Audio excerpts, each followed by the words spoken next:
Hello everyone, it's Mrs. Nesser. I am back for video number 2 for class 2. So this is for class number 2 and this is video 2.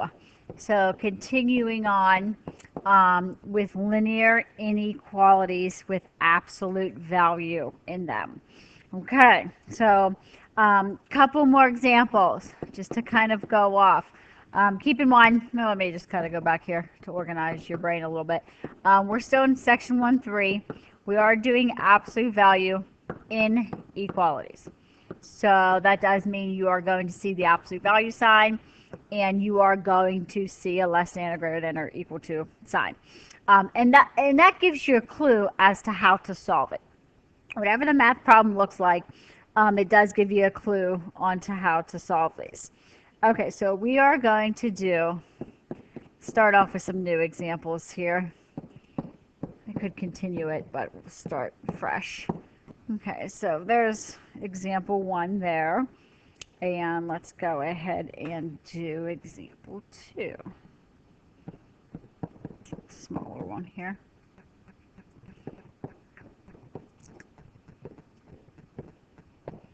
Okay.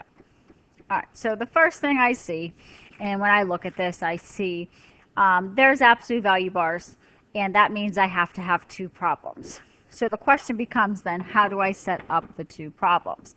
So the 2 problems, remember, you do not touch the inside of the bars, you touch the answer. So 4x minus 3 is greater than or equal to 5, and the other one is 4x minus 3, and remember you have to switch that sign and the sign of the answer. Now, you only do this when you have the absolute value. Okay, you're not going to write 2 problems for every math problem you see. So you're only going to do it when you see absolute value. Once you make your 2 problems, then you can go ahead and work backwards. Take the first problem first. Guys, be very careful with your mental math. Half the problems in math are just simple mental math mistakes, so be careful. Add 3 to both sides here. You end up with 4x is less than negative 2. Divide both sides by 4, and you end up with x is less than negative 1/2. Okay, so again, those are answers there. And then from there, since it is an inequality, you can graph this. And you should pay close attention when you graph. Make sure you put the negative first because negatives come first. 0 and positives do come, obviously, to the right of this. Also pay close attention to what kind of circle you're going to draw. So for example, at negative 1/2, it is an open circle, and that is going to the left. So be very careful, again, drawing these arrows, which way they go. Same thing on the right. It's going to be an open circle at 2, and that's going to go to the right. So therefore, that actually popped out to be an OR problem. And when I write the interval notation for this, this is going to be the one with a break. So remember, that word is interval. That's with the brackets and the parentheses. So where does this picture start? Where does my arrow start? It starts at negative infinity. And if I was walking along this graph, I'd go to negative 1/2. Infinity always gets a parenthesis. The negative 1/2 also gets one because there's an open circle. And then there's your break, and you would start at positive 1/2 to infinity. Okay, so that one does have the break in it. Okay, second example, again, likewise, I see the absolute value bars, and I know I have to write 2 problems. One problem is x plus 3 is less than or equal to 7. The other one is x plus 3 is greater than or equal to negative 7. Remember, that answer is what changes. Okay, so the actual problem itself doesn't change, but the answer changes. Okay, so once you have the 2 problems, you can work backwards. And yes, you will come out with 2 answers. Again, be very careful on your mental math. That's where people make mistakes. Okay, so I get down to here. I can graph this. So number line again. And it could just be a sketch of a number line. Negative 10, 0, and 4. Please make sure you put your negatives on your left. I've seen kids do that as well. Okay, so let's see what kind this is. So sometimes you have to investigate it and say, okay, are the arrows going to go opposite, or are they going towards each other? Are they going to clash? And this time we do have a closed circle. So since it has to equal to under, it is going to be closed. And the negative 10 is actually going to the right. However, the one at 4 is also closed. and it's going to the left. So these are clashing, which means they overlap. And I like to call that's a clash. Okay, so that's an and graph. So that means only that little section where they overlap is your answer. Okay, nothing outside of that, but just that little section. So as far as interval notation, that is -10 to 4. Brackets on both of those numbers because you have the closed circle. All right. Okay, and I have one last example. So let's challenge you a little bit on that. Example 3. And we'll end section 1.3 here. So let's go here. 5 minus 2x is less than 9. Okay. So what are the things I'm noticing? So the first thing I'm noticing is there's absolute value bars, and you have to, okay, pause. I need to pause 1 second. Okay, I'm back. Sorry about that. Someone stopped by the door. So as far as this, the two things I notice is, oh, there's absolute value bars on this problem. So that does mean I need 2 equations. So the second thing is, how do I write those 2 equations? So the first one is 5 minus 2x is less than 9. And do you remember last time, what do we change in that second equation? Go ahead, yell it out at home, and maybe your roommate will be like, what are you talking about? Greater than -9, because you have to change that arrow or the inequality sign, and you also have to change the sign of the answer. Okay, so I got 2 problems here, so let's work backwards. Now I put this one a little bit backwards. When you work backwards, you do have to get rid of the regular number first. So let's subtract 5 from both sides. You're left with a -2x is less than 4. Divide by -2. Oh no. I just divided by a negative number. Do you remember what happens in inequality land when you divide by a negative number? Yes, you're right. You have to flip that sign. And guys, that rule still applies. When working with inequalities, if you ever divide or multiply by a negative number, you must flip that sign. Okay, whatever you're doing, the algebra you're working, that has to occur.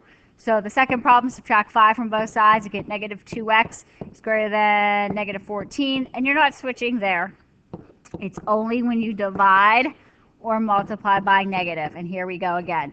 We just divided by negative, so I have to flip that sign. -14 divided by -2 is +7. Okay, so don't forget that still might happen in your work.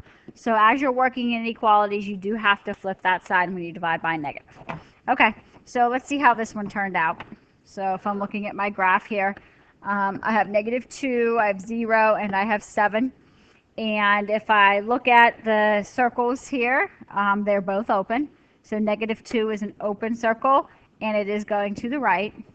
And 7 is also an open circle, and that one's going to the left. So they are going to clash. So what that means is my solution is in between there, right, in between those 2 spots. So if I had to write interval notation, again, you will have to write interval notation for all of them. So as far as interval notation, it is from -2 to 7. And they are both parentheses because they're both open. Okay, so I did want to show you one where you might possibly have to switch that sign there. Okay, so remember, switch side when you divide by negative. And that's only for the inequalities when you're working with these. Okay, and that does it for 1.3. So 1.3 was the absolute value equations. So recall you needed 2 problems for those, and then you just work backwards. And then more deep was the absolute value inequalities, which you still need 2 problems. You still have 2 answers, but there is a graph, and you can express your answer in interval notation for that. Okay, so without further ado, let's jump to section 1.4. So section 1.4 is something called complex numbers, and we're getting ready to move into quadratic or algebra 2 land here. So section 1.4 is complex numbers, and these are also known as the imaginary numbers. And that might refresh a bell for you. Not sure. This is the I in mathematics. If you remember, normally not taught till probably pre-calculus course. So it's high algebra 2 sometimes as well. But this is the complex number or the imaginary number I. Okay, so let's look at it. Okay, so a complex number or an imaginary number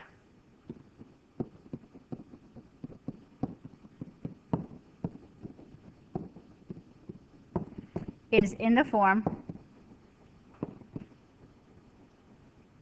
A plus BI,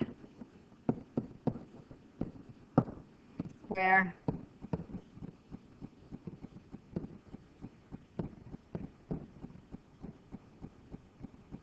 A and B are integers and B cannot equal 0, which is a big one. Okay, so as far as looking at complex numbers, a couple examples of complex numbers. So a complex number could be 3 plus 2i. It could also be, say, 1 minus 5i. It could also be something as 4 minus I. That means that would be a 1i there. Now, as far as A could actually be 0. Okay, A could be 0, so you could have 3i, or you could have 6i, okay, by itself. But if B was 0, then we wouldn't have a complex number, okay? This is called standard form, and in standard form, you do have to have the real part out in front of the I part, okay? So complex numbers are a little bit confusing, but this is where the algebra starts coming into play. You treat complex numbers almost like you're combining like terms like in an Algebra 1 class. So all of those properties hold. So really all I want to do today with complex numbers is I do want to add them, multiply them, add, subtract, multiply, and then of course look at the division or the dividing of them. Okay, so let's start there, and we are going to go ahead and start off by adding these.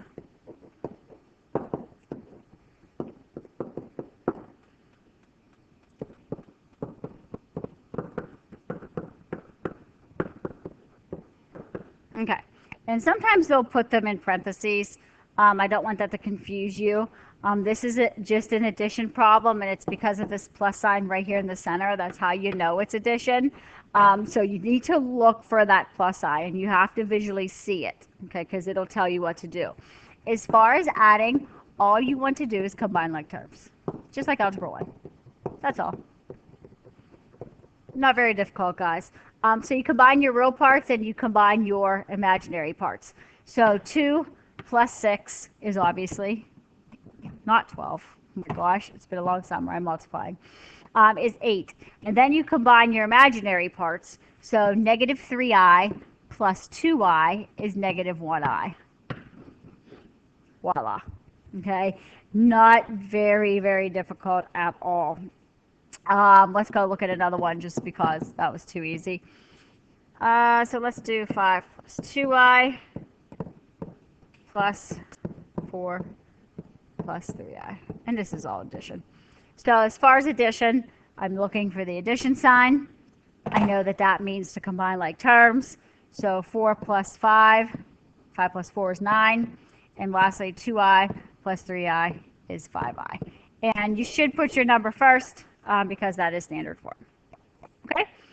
All right, so adding is pretty straightforward. As far as subtraction, also pretty straightforward, except there's one little trick. So example 1 under subtraction. And again, I'm going to ask the question, how do you tell this is subtraction? Because someone out there tell me, how do you tell? You're looking for that minus sign in the middle. Okay, so once you see that.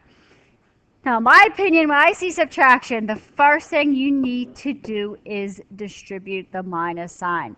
That's a good rule of thumb in algebra in general. If you see a minus out in front of parentheses, everything in there is negative. So I'm going to rewrite this, and I'm going to distribute that minus sign. So it becomes minus 6i and also minus 2i, or negative 2i. Now, once you distribute the minus sign, then you are going to just combine like terms, just like normal. Okay, so 7 minus 6. So remember, that's a 7 and a negative 6. So that becomes a 1. And then you're looking at negative 3i and negative 2i. That combines to make a negative 5i. Okay, and again, it is just combining like terms. But don't forget to distribute that negative. So one more example here.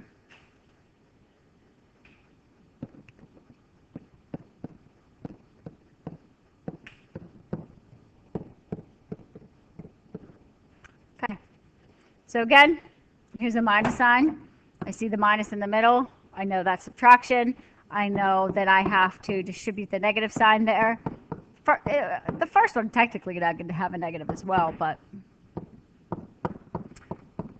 this is the part I wanted to get at. So what is negative times negative? We talked about that last class with the equations. That is a positive. So make sure you make that change before you combine like terms. All right, so 2 minus 5 is negative 3. And then you have 3i plus 4i, which turns into 7i. So therefore, you just combine like terms after you distribute the negative.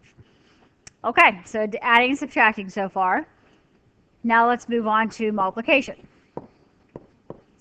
And we're going to get a little bit deeper here with multiplication. I kind of think there's easy, medium, a little bit more difficult versions of these. So we're going to kind of look at all the versions of multiplication that you could possibly see. Okay, so first, let's look at this example. Why is this multiplication? Okay, well, what property is that? That's a distributive property. And you just do it just like that, guys. 3 times negative 2 is negative 6. And 3 times 6i is 18i. Voila. Call it a day. Okay? Nothing too crazy. Just not very just basic distributive property. Okay, now we're going to get interesting. Okay. So what if I put an I out front? I want you to distribute an I. Okay? So, what's I times 2? 2i. And what's I times negative 3i? And probably a lot of you out there are saying negative 3i squared. Correct. However, in imaginary numbers, you cannot, has to be written in standard form. So it has to be a real part and then an imaginary part. So why do I have this I squared there? Well, if anyone recalls, back in imaginary number land, I squared becomes, anybody remember? Okay, so let's see what I is first. So I is the square root of negative 1. Okay, so if I were to square that, what would I get? So I squared is negative 1. Remember this. Box it. Put like 500 stars by it. Okay? Anytime you see an I squared, you have to replace it with a negative 1. All right. There we go. So, right here, focus your attention. That's really a negative 3 times an I squared. So it's really a negative 3 times a negative 1. What happens? What's negative times negative? You're right, positive. That changes into a positive 3. So you have 2i plus 3 now. And the only thing wrong with that is it's not just written in standard form. So you should switch that around. Should put the real part first. So 3 plus 2i.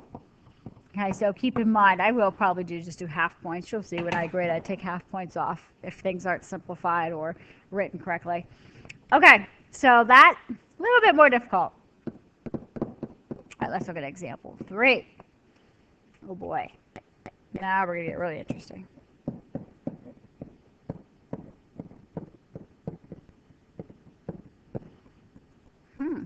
Does anyone recognize this?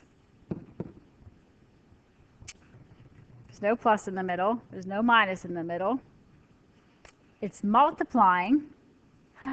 Foil. It looks like foil. Okay. And I think everybody knows foil. I don't know anyone that does not teach foil. However, foil is just an elaborated distributive property in my opinion. Okay, so here's how I do FOIL. I take 5, I take the first number, and I distribute it to the other parenthesis.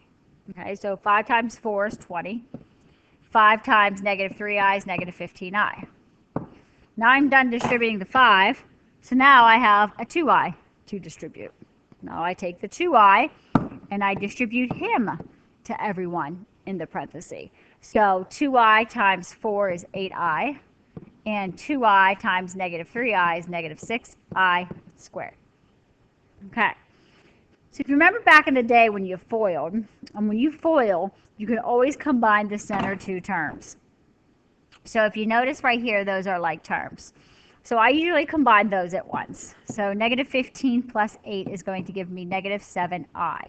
Now what I also do is I do this I squared thing. So remember, I squared turns into a negative 1 right here. Okay? My highlighter's a little slow. I should probably stop using it. So if I squared is a negative 1, what is negative 6 times negative 1? That becomes positive 6. I'll give my board a chance to catch up here. All of that's going to eventually come, I hope, at some point in time. There it is. Okay, so negative 6 times negative 1 is positive 6. Okay, so that's where that comes from. You know, the last thing you have to do is combine your real numbers, and that answer should go out in front of the odd part.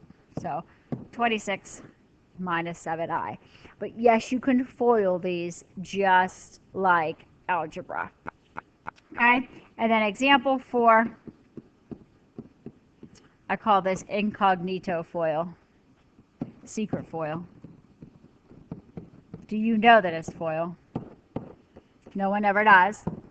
2 plus 3i squared. Okay? So this really means the true meaning of something squared. So 3 squared, the true meaning is 3 times 3. Write it twice. Tell the kids, write it twice. 3 times 3. Okay? Same thing here, guys. Write it twice. Cover up the 2 if you have to and write it twice. Okay? That's the true meaning of something squared. If it was cubed, you'd write it 3 times. Okay? So that's the true meaning. Well, what is this then? If I just wrote it twice, it is FOIL. Okay? So 2 times 2 is 4. 2 times 3i, 6i. And then I'm going to distribute the inside here, 3i. 3i times 2 is another 6i. And 3i times 3i is 9i squared. Okay, so combine the center. So 6i plus 6i is going to give you 12i. And lastly, the I squared turns into negative 1. So this time you have 9 times negative 1. That's going to make a negative 9. So the real numbers, 4 minus 9, that turns into a negative 5 plus 12i. And voila, that would be written just like that in that form. Okay, so multiplication was a little bit more. You're going to see more of that actually when we start dividing here. But as far as multiplication, those are all the examples that you could possibly see. Okay. All right, and the last thing is division with these.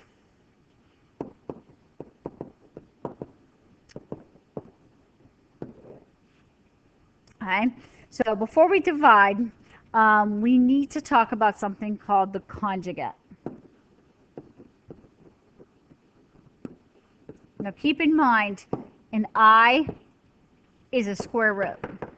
Does anybody remember in high school, were you allowed to have square roots on the bottom of any fraction? No, you weren't. Okay, so if you have 2 over square root of 3, that was not allowed. You had to actually get that out of the bottom.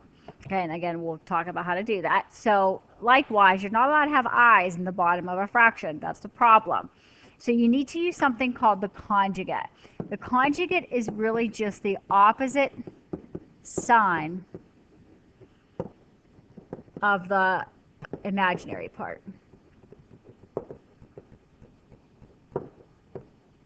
Okay, so without changing the value. So kind of, okay, so let me just kind of put a few things out here. If I have 3 plus 2i, the conjugate is 3 minus 2i. If I have 4 minus 5i, the conjugate is 4 plus 5i. It is the opposite of the I part. Even if I had 3 minus I, the conjugate would be 3 plus I. If I had 2 plus I don't know, 2 minus I. You get the gist. Okay? Notice the I part is what's changing here. Okay? And that's going to be specific here in a second. All right, so as far as division, you are going to need that idea. All right, so as far as division, let's look at example 1 here.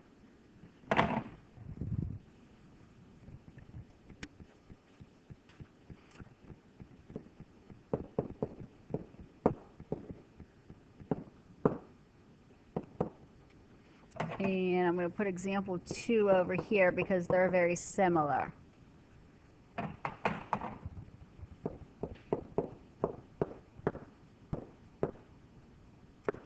Okay. So you look at example 1 and example 2. Take a look at the bottom for a second. Do they look like this? Do they have any pluses or minuses in them? No.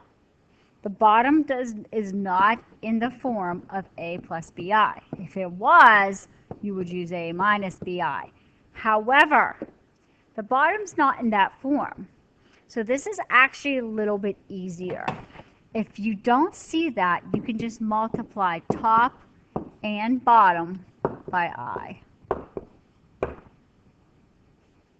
Simple. Easy peasy. Just be aware of the distributive property on the top. Okay, so let's do example 1. You get 5I plus 2I squared.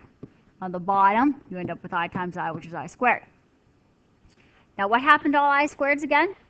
All the I squareds turned into negative 1s.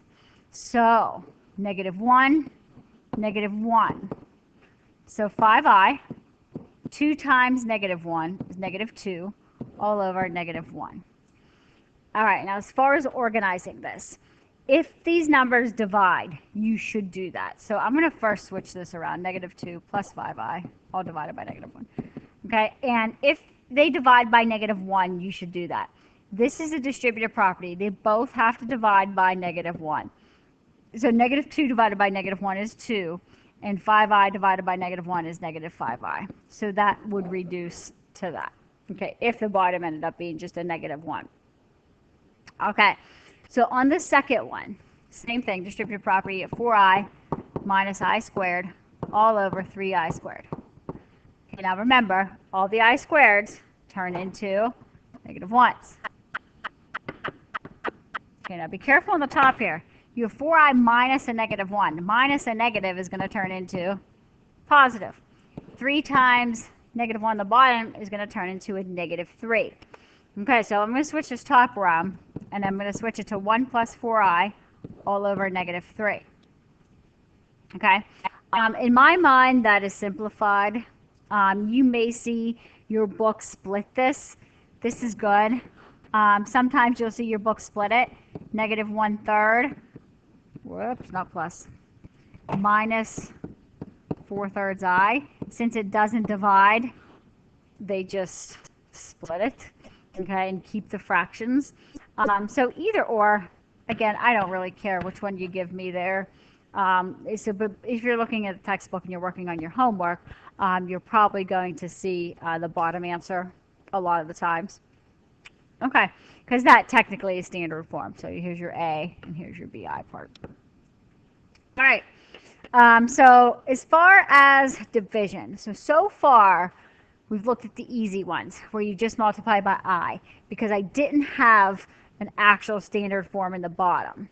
Now the last couple examples I have for you are the ones with standard or with something like standard form at the bottom. So let's look at this. So example 3 and 4. Actually, I lied. Let's do a little bit easier one first. Let's do 2I all over 5 plus 3I. Okay, now take a look at the bottom. Do you see the 5 plus 3I at the bottom? You cannot multiply this by I. It's not going to work. Now you have to use the conjugate. So you have to multiply the top and the bottom by 5 minus 3i. Guys, I give you a point for showing me that. Okay, make sure you show me that on your work. So you showed me that you know to do the conjugate. Okay, now the top is just a distributive property. 2i times 5 is 10i. 2i times negative 3i is negative 6i squared. Okay, on the bottom, that is a FOIL. 5 times 5, 25. 5 times negative 3i is negative 15i. Now you're going to distribute the 3i. 3i times 5 is positive 15i. And 3i times negative 3i is negative 9i squared. All right, lots of stuff happens here. Lots of stuff. Okay, so the first thing that happens is these are opposite right here. So negative 15 plus 15i cancels out. Okay, so that's the first thing that happens. The second thing that happens is you got a bunch of I squareds here. So as far as all of the I squareds, that has to change. Those all have to change to negative 1. And remember, if these turn negative, negative times negative does become positive. So it's just a positive 6. And on the bottom, it's just a positive 9. Okay, the next thing that happens, you can add 25 and 9 together. All right, so 25 plus 9 ends up being 34. All right, and now some of you out there may be saying, wait a minute, the top's backwards. Yes, it is. Let's turn around. Okay, now you can also reduce this slightly. All right, so every one of these numbers actually divides by something. Does anyone know what number goes into all of those numbers? And it has to be all of them. Okay, so what number goes into all of those numbers? Yes, it's 2. You can divide every one of these by 2. But you have to do them all. Right, after they come into play and we start doing the quadratic formula, you have to divide the entire thing by 2. So 6 divided by 2 is 3, plus 5i, all divided by 17.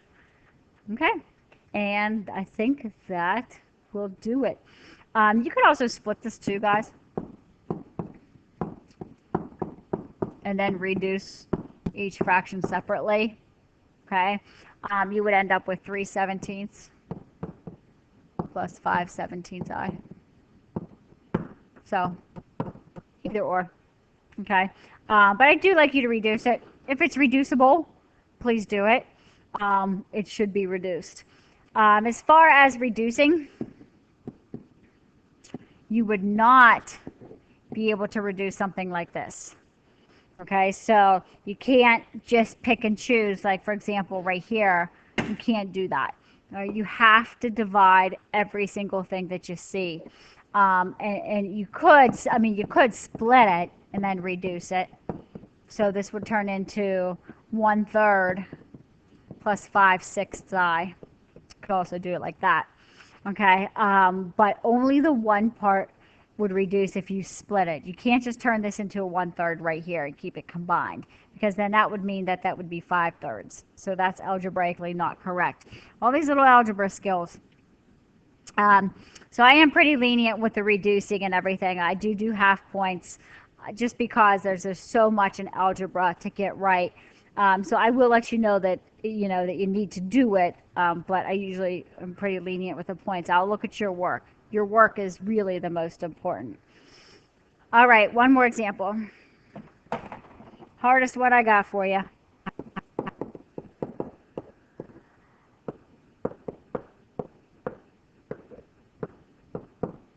Okay, so if I take a look at this, the bottom is a conjugate, it has a conjugate pair. So it does have a conjugate pair of 2 plus I. So you're going to multiply the top and the bottom by 2 plus I. Why do you do that? Because the bottom will actually, that will allow us to actually get rid of the I in the bottom, which is beautiful. All right, now, however, on this problem, you do have 2 foils. So guys, let's foil. 6 times 2 is 12. 6 times I, 6I. 2 times 7I is 14I. 7I times I is 7I squared. Whoop. Bottom, 2 times 2 is 4. 2 times I is 2I. Inside's negative 2I, and I times I is negative I squared. Okay, so when you do FOIL, insides combine. So look there first. On the top and on the bottom will combine. So you end up with 12 plus, and you're going to have a 20I there.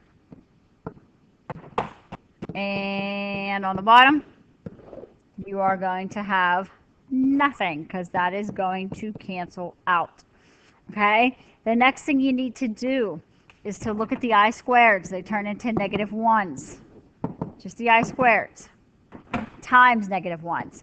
So the top becomes 12 plus 20I minus 7. And the bottom becomes 4 plus 1. Does everybody see that? Negative times negative makes positive. Okay. On the top, 12 minus 7 is 5 plus 20I. And on the bottom, 4 plus 1 is 5.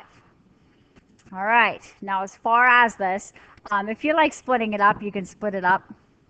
5 divided by 5 plus 20 divided by 5I. And 5 divided by 5 is 1 plus 4I. And guys, that would be fully reduced. Okay, and it is in standard form for you as well. Okay, so that's the hardest division there is the ones with the conjugate pairs. Remember, the easier divisions are the ones that just have a single BI part at the bottom. Okay, it doesn't have the A plus BI. So as far as division, that is going to sum it up. So just to recap, I like to do a big problem here. This is my favorite problem, guys. It has adding, subtracting, multiplying. It has literally everything in it, and it's so fun. Okay, so let's go. So first off, what's this first section right here? Okay, so this is the squared, so this is the FOIL. The incognito FOIL. Remember, write it twice. Okay, so that is the FOIL. So 3 times 3 is 9. 3 times 2 is 6I. 2I times 3 is another 6I. And 2I times 2I is 4I squared. Keep on going. I can combine my 6i's. That makes 12I. And the 4I squared, remember that's a negative 1 right here. So that's going to turn into a negative 4. 9 minus 4 is 5 plus 12I. Now I got to keep going because I didn't even do the rest of this. The second part of this is a distributive property with a negative 6. Don't forget to distribute the negative. Okay, so that's a negative 18 minus 12I. All right, so I'm going to add that to it. It's a negative 18. Oops. Board. Negative 18 minus 12I. And then, of course, the positive 13 is just, you're going to carry him down. Okay? All right, I've gotten rid of all the parentheses. Now it is time to add or time to combine like terms. So taking a look at this, what happens to my 12I and my minus 12I? Goes away. 5 minus 18 is negative 13. Negative 13 plus 13 is 0. Okay, so yes, your I's could go away completely, and they wouldn't be there. You could actually get a real answer as an answer. So you could get just 2 or 4 or 0, okay, for that matter. Okay, and then the last little weird thing I have to show you, because I think there was one homework problem in the book that looked like this. There's always a lot of questions on it every year.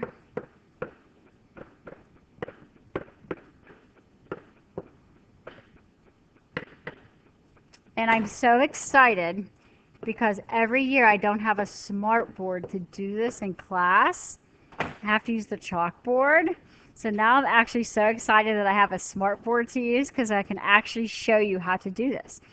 Okay, so first off, what is the true meaning of an equal sign? The left has to equal the right. Okay, so what's the right, guys? The right is what? 5 minus 4I. So this left-hand side has to be 5 minus 4I. And here's why I like the smartboard. I literally can pick this up and I should be able to overlay this on top of that. Okay? Even furthermore, if I separate it, we can separate this even. 5.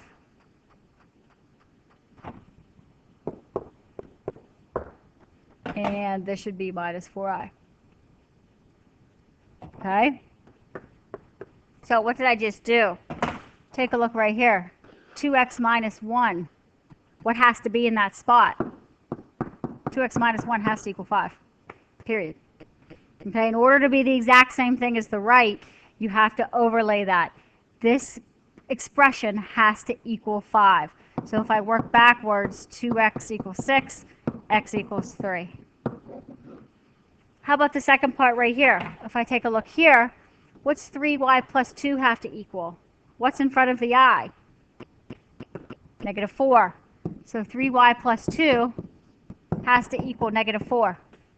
And if I work backwards, I can solve for y. Y is, in fact, negative 2.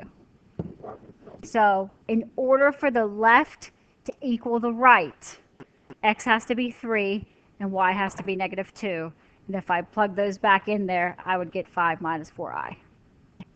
Okay? So, but that's the true meaning of an equation. If you see equals, like this side has got to be the exact same thing as the right. So therefore, the real part over here in the red has to equal 5, and the part in the green has to equal negative 4. Okay? I mean, you can plug those back in to see if it works, but there may have been one example in the text, and I always get a question every year, so I figured since I was doing a video that I would just show you that. All right, that's all I got for you. So there is only 2 videos for today. Make sure you try the quiz. The quiz is due at 6:30 tonight. So the quiz 1, I mean, is due at 6:30 tonight. So quiz 2, that is on this material here, will not be due until next week.